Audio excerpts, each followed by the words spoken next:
Hello and welcome to Hobby Days. In this video I'll be showing you how to fix the cone shape created when working with chenille or chunky yarns.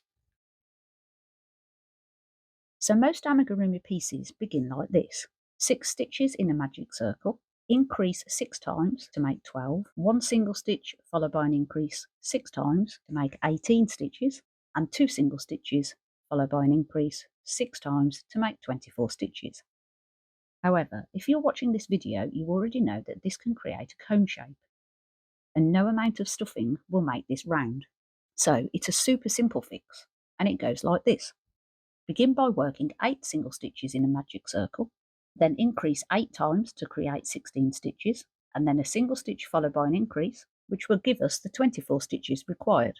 And from this point on, you can continue to follow the pattern as normal.